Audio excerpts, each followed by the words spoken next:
बिस्मिल्लाहिर्रहमानिर्रहीम, अस्सलाम वालेकुम। समी ग्रामी, आज जो मैं टॉपिक आपके सामने शेयर करने जा रहा हूँ बहुत ही अहमियत का हामिल है और वो है कि हमने फायर एक्सटिंग्विशर को इस्तेमाल कैसे करना है।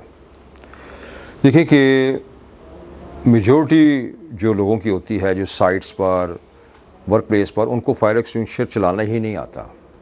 अल्लाह न करे अगर एमरजेंसी सिचुएशन बन गई है तो वो फायर एक्सटिंग्विशर लटके के लटके रह जाते हैं और वो बस एक दूसरे के पीछे भागम भाग रहती है और फायर एक्सटिंग्विशर चलाना नहीं आता किसी को, जिससे ज़्यादा हादसा हो जाते हैं।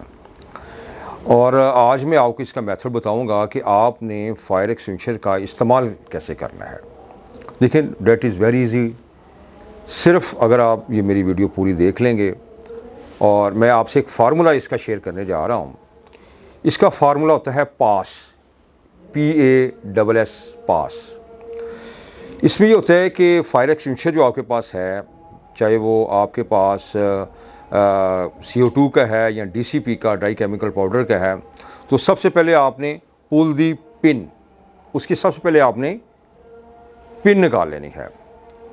उसके बाद एम एट द फायर, यानी कि जब आपने पिन निकाल लेनी है फायर एक्सटिंग्विशर की तो वो बिल्कुल जो है वो फ्री हो जाएगा।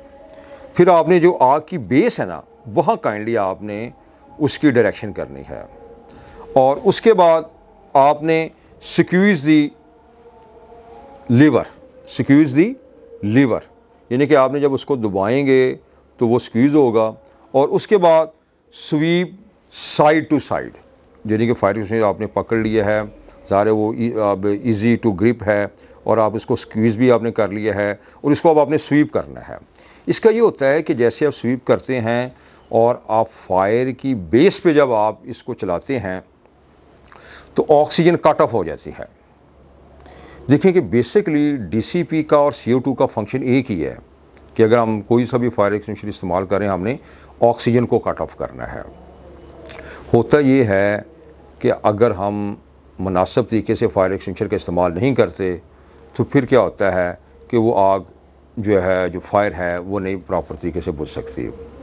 इसमें काइंडली एक चीज़ लाजमी ज़हन में रखिएगा, अल्लाह ना करे अगर किसी वर्क प्लेस पे ऐसा इंसिडेंट एक्सीडेंट होता है, फायर हो गई है, तो आपने ये देखना है कि हवा का रुख किस तरफ है। देखिए, अमूमन विंड सॉक लगी होती है मुख्तलिफ इंडस्ट्रीज़ में, तो आपने देखा विंड सॉक जो होती है वो हमें यही बताती है कि हवा का रुख किस तरफ है। तो अगर फ़र्ज़ करें इस तरफ से अगर हवा आ रही है मेरी सामने के डायरेक्शन से, तो मैं सामने से आग को नहीं बुझा पाऊँगा।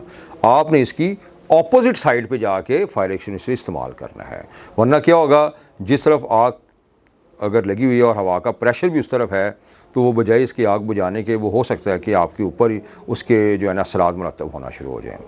तो ये काइंडली एक छोटी सी मैंने आपसे HSC के हवाले से शेयरिंग की है।